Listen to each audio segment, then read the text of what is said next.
Pernahkah kamu merasa ada dinding kaca tak terlihat yang memisahkanmu dari kehidupan yang sebenarnya kamu inginkan? Di satu sisi, kamu melihat orang lain seolah meluncur mulus mendapatkan peluang, kekayaan, dan hubungan ideal tanpa usaha yang berarti. Sementara di sisi lain, kamu merasa harus berdarah-darah hanya untuk mendapatkan remah-remah keberuntungan. Ini bukan soal nasib buruk, dan jelas bukan kebetulan semata. Ada sebuah mekanisme tersembunyi, sebuah kode rahasia dalam psikologi manusia yang jarang dibicarakan karena terlalu sederhana, namun menakutkan bagi logika konvensional kita. Kita sering diajarkan bahwa hasil adalah buah dari penderitaan. Padahal, realitas bekerja dengan cara yang jauh lebih elegan dan misterius. Bayangkan jika saya katakan bahwa alam semesta ini tidak merespons apa yang kamu inginkan, melainkan bereaksi terhadap siapa dirimu saat ini secara internal. Ada sinyal yang terus-menerus dipancarkan oleh sistem sarafmu, sebuah frekuensi diam yang mendikte apa yang boleh mendekat dan apa yang harus menjauh. Kebanyakan orang hidup dalam mode siaran darurat tanpa menyadarinya, memancarkan kepanikan dan kekurangan, lalu heran mengapa dunia memberikan lebih banyak masalah. Rahasia yang akan kita bedah hari ini bukan sekedar motivasi kosong, melainkan sebuah pemahaman mendalam tentang bagaimana mengubah transmisi sinyal tersebut. Kita akan membongkar bagaimana vibrasi tinggi, sebuah istilah yang sering disalahartikan, sebenarnya adalah kunci untuk memanipulasi probabilitas realitasmu sendiri dengan kecepatan yang mungkin tidak masuk akal bagi pikiran logismu. Paradoks keinginan dan sinyal kekurangan. Mari kita mulai dengan menelanjangi sebuah konsep yang seringkali menjadi jebakan paling mematikan bagi mereka yang ingin merubah nasib, paradoks keinginan. Secara psikologis, ketika kamu menginginkan sesuatu dengan sangat kuat, otakmu sebenarnya sedang menegaskan sebuah fakta pahit bahwa kamu belum memilikinya. Perasaan sangat butuh ini, atau yang sering disebut sebagai desperation, memancarkan vibrasi kekurangan yang sangat pekat. Alam semesta atau realitas kuantum di sekitarmu tidak memiliki kemampuan untuk membedakan antara doa dan ketakutan. Ia hanya merespons intensitas emosi yang dominan. Saat fokusmu terkunci pada ketidakhadiran uang atau cinta, maka energi yang kamu proyeksikan adalah "saya tidak punya". Akibatnya, pantulan yang kembali kepadamu adalah situasi-situasi yang memvalidasi rasa tidak punya tersebut. Ini adalah sisi gelap dari hukum tarik-menarik yang jarang dibahas secara jujur.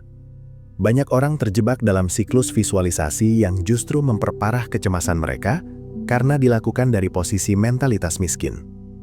Kita perlu memahami bahwa vibrasi tinggi bukanlah tentang berteriak kegirangan secara palsu, melainkan sebuah kondisi ketenangan absolut di mana kamu merasa cukup bahkan sebelum manifestasi fisik itu terjadi. Kuncinya ada pada pelepasan keterikatan emosional terhadap hasil akhir. Ketika kamu bisa bersikap masa bodoh, dalam artian yang positif dan berserah, terhadap kapan impian itu terwujud, justru disitulah resistensi energi menghilang. Pintu gerbang kelimpahan terbuka lebar saat kamu berhenti mendobraknya dengan kepanikan. Keajaiban terjadi ketika kamu bisa menipu sistem limbik di otakmu untuk percaya bahwa keamanan dan kenyamanan itu sudah ada di sini, sekarang juga, tanpa syarat eksternal apapun. 2. Alkimia identitas bawah sadar.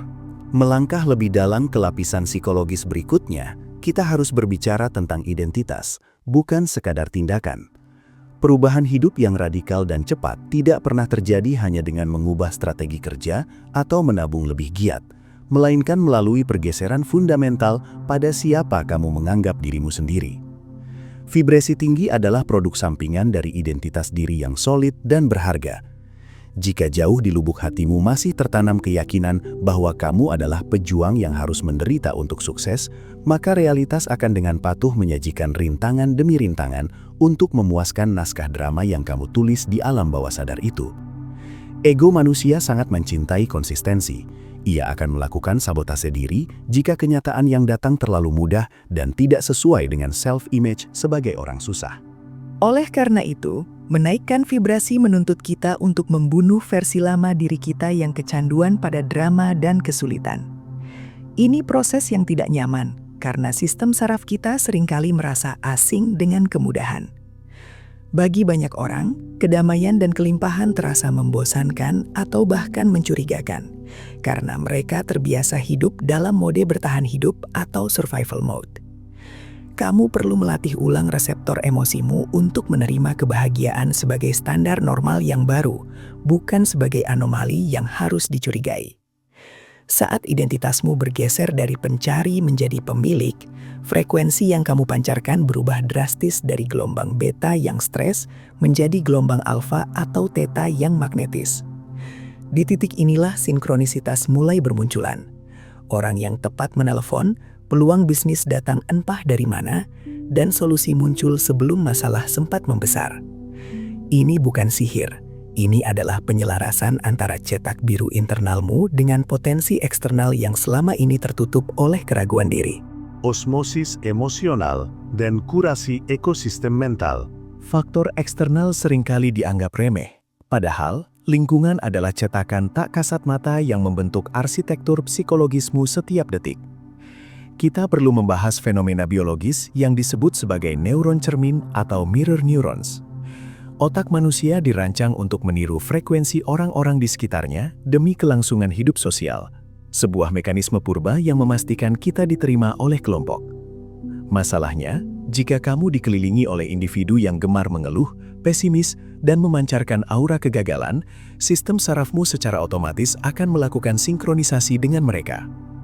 Tanpa sadar, standar energimu turun drastis hanya untuk menyamakan kedudukan dengan lingkungan toksik tersebut. Ini bukan sekedar tentang pergaulan buruk merusak kebiasaan baik, melainkan tentang kebocoran energi vital yang terjadi melalui proses osmosis emosional. Kamu tidak bisa mengharapkan lonjakan nasib jika Wi-Fi internalmu terus tersambung pada jaringan yang lambat dan penuh virus keputusasaan milik orang lain. Keberanian untuk melakukan kurasi radikal terhadap lingkaran sosialmu adalah tanda kedewasaan spiritual yang mutlak diperlukan. Banyak dari kita terjebak dalam rasa bersalah yang tidak perlu, merasa bertanggung jawab untuk menyelamatkan teman atau kerabat yang tenggelam dalam drama mereka sendiri. Namun psikologi energi mengajarkan kita bahwa empati tanpa batasan yang tegas adalah bentuk penghancuran diri sendiri. Memisahkan diri dari sumber disonansi bukan berarti kamu jahat atau sombong. Itu adalah tindakan pelestarian aset terpentingmu, kejernihan mental. Saat kita berani memangkas hubungan yang bersifat parasitik, ruang kosong yang tercipta tidak akan selamanya hampa. Alam semesta membenci kekosongan dan akan segera mengisinya dengan koneksi baru yang bergetar pada frekuensi yang lebih selaras dengan visi masa depanmu. Ingatlah, kamu adalah rata-rata dari 5 orang yang paling sering berinteraksi denganmu, jadi pastikan hitungan matematikanya menguntungkan pertumbuhan jiwamu. Transendensi aksi dan efisiensi intuitif. Banyak kesalahpahaman fatal terjadi ketika orang mengira bahwa vibrasi tinggi berarti duduk diam bermeditasi dan menunggu karung uang jatuh dari langit. Pandangan ini keliru dan berbahaya. Realitas fisik tetap membutuhkan pergerakan. Namun, ada perbedaan kualitas yang sangat mencolok antara tindakan yang lahir dari rasa takut, force, dan tindakan yang muncul dari inspirasi, power. Kebanyakan orang bekerja dengan prinsip gaya gesek yang tinggi. Mereka memaksakan kehendak, mendobrak pintu tertutup, dan membakar habis cadangan adrenalin mereka demi ilusi produktivitas. Sebaliknya, ketika seseorang beroperasi dari frekuensi tinggi, mereka memasuki zona flow state, di mana intuisi mengambil alih kemudi logika analitis yang lambat. Aksi yang dilakukan mungkin terlihat lebih sedikit secara kuantitas, namun dampaknya presisi, seperti tembakan penembak jitu, bukan berondongan peluru yang menghamburkan amunisi tanpa arah. Dalam kondisi mental yang selaras ini, otakmu berubah fungsi dari sekedar penyimpan memori menjadi antena penerima data yang sangat canggih. Ide-ide brilian yang bernilai miliaran, solusi elegan untuk masalah rumit, atau dorongan impulsif untuk pergi ke suatu tempat tertentu, semuanya adalah paket informasi yang diunduh langsung dari kecerdasan kolektif semesta. Orang sering menyebutnya hoki, padahal itu adalah efisiensi navigasi yang terjadi ketika hambatan internal seperti keraduan dan kecemasan dihilangkan. Kamu mulai bergerak mengikuti arus sungai kehidupan, bukan berenang melawannya. Energi yang biasanya terbuang untuk mengelola stres, kini dialihkan sepenuhnya untuk eksekusi kreatif. Hasilnya adalah percepatan pencapaian yang menentang kurva linier biasa. Disinilah letak seni sebenarnya. Bertindak bukan karena kamu merasa kurang dan harus mengejar, tetapi bertindak karena kamu begitu penuh dengan energi inspirasi sehingga dia menjadi hal yang mustahil dilakukan. Kesimpulan, integrasi kedaulatan diri.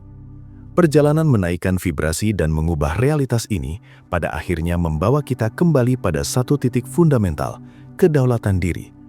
Selama ini, mungkin kita terlalu sibuk mencoba memperbaiki pantulan di cermin, mengubah orang lain, situasi ekonomi, atau pasangan, tanpa menyadari bahwa cermin hanya memantulkan wajah yang berdiri di depannya.